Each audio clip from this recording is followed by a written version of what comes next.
Taurus, hi! Welcome to Mr. Queen PH. At ito na natin na energies for you ngayong full moon in Sagittarius. Ngayong June 11, 2025 at 3:43 p.m. Philippine time. So if you're interested in private readings, meron tayong links sa description at sa pinned comment. Pakicheck nyo lang information kung paano mag-book for a private reading. And please subscribe to our channel to show your support, like, share this video, at comment na rin kayo kung kayo'y naka-resonate. Okay, so for you, Taurus, itong full moon in Sagittarius is happening in your 8th house. This is about transformation, new beginnings, endings. Some of you know, pwedeng you are letting go of a property. So, pwedeng meron kang ibibenta na gamit, sasakyan, ari-arian, to invest. Na parang gagamitin mo yung pinagbilhan ng pera na yon para makapag-invest. Kahit yung mga maliliit na bagay lang. Halimbawa, meron kang kwintas, ayan, ibibenta mo or isasanla mo para yung pera na makukuha mo, gagamitin mong pondo para makapag-negosyo.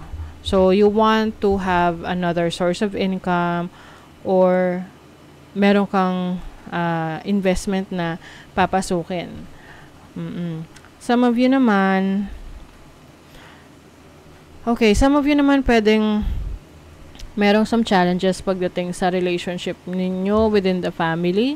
Pwedeng sa mga kamag-anak, relatives, na nagiging issue ninyo is pwedeng may kinalaman sa inheritance mana.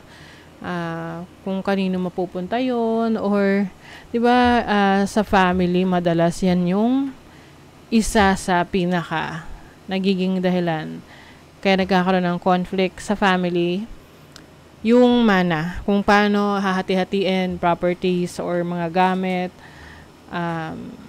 ng isang family, no? Lalo na kung merong nawala na, no? So, example, lolo, lola, ayan. So, sino yung magmamana ng mga iiwan, ng mga nawala, no? Nawala sa family. I also see you, meron yung iba sa inyo, you are giving up on something. Meron kang gini-give up na, let's say, business or investment because you feel na hindi na to makakatulong sa'yo or hindi na siya worth it na paglaanan ng panahon. Hindi na siya worth it na bigyan pa ng pagkakataon. The 8th house is also about obsession. So, pwedeng you are releasing anything na na-obsess ka. So, pwedeng na-obsess ka sa isang tao, sa isang sugal, or sa isang game, sa isang, ano man tong, parang you feel like dun ka na nakafocus, yun na yung attention mo dun. Kaya lang, ang nagiging problema naman dito is nawawala na yung attention mo doon sa mga iba pang bagay na importante sa'yo. So, ngayon, may realization ka na teka, kailangan ko nang ayusin yung sarili ko. What is the 8th house energy? Ace of Swords. And, diba? 8 of Cups. Walking away from a situation to start something new. So, yung iba, pwede rin tong relationship. Lalo na kung medyo toxic yung relationship na meron ka ngayon. Can be manipulative na person. You are walking away from that kasi na-realize mo na hindi mo din deserve ang isang taong yan. Pwede rin namang some sort of investment or ini-effortan mo na isang source of income na parang alanganin yung kinikita mo doon. Let's say, for example, nagbebenta ka online, pero sa tingin mo, ginawa mo na yung lahat, ginawa mo na yung best mo, pero hindi talaga siya nagiging ganun ka-successful for you. Maaring you are reconsidering other opportunities aside from selling online. Oo.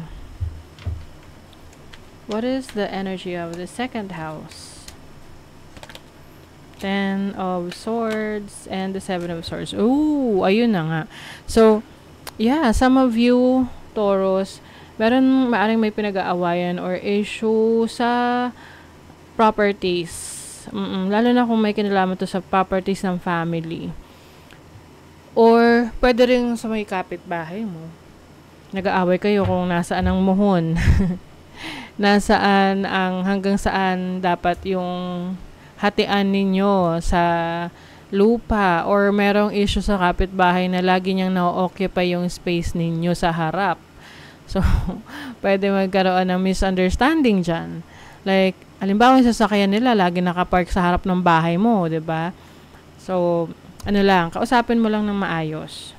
Kung gano'n yung situation ninyo. But, I see someone here kasi na meron siyang hindi magandang intention towards your properties, resources, no? Let's say, merong taong hihiram ng gamit sa'yo, tapos ang intention niya talaga is kunin na, hindi na ibalik sa'yo, hanggang sa papaasahin ka na lang at sasabihin na, nawala na niya. So, maging maingat sa mga taong pagkakatiwalaan mo sa pera, sa iyong resources, mga gamit mo, no? Sa properties mo, sa assets mo. What is the energy of the 4th house? Knight of Swords and the Devil. Alam nyo, yung iba sa inyo, ang isa sa parang, ang tawag dyan, pwedeng hidden enemies kamag-anak nyo or within the family. Possible na meron ditong sinisiraan, parang sinisiraan niya yung isang tao dun sa isang tao. So, pwedeng ikaw to or the person na you are dealing with. So, be very careful pagdating sa pagkakatiwalaan mo sa bahay. Sa bahay talaga, no?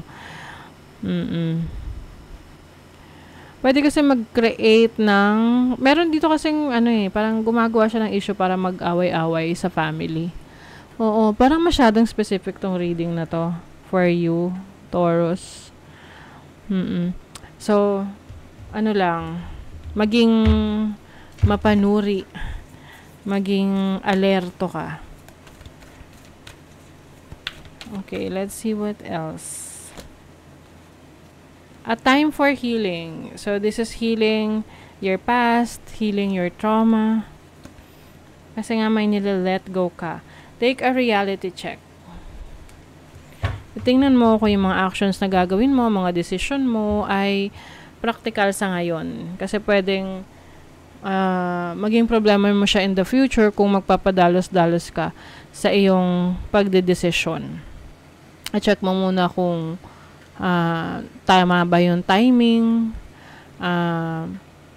or handa ka na ba, 'di ba? Kasi pwedeng na-influence ka lang ng iba, no, para gawin mo 'yon, pero ang totoo ayaw mo pang gawin.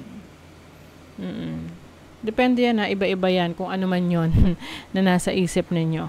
So, that is your reading, Taurus. Thank you so much. See you again.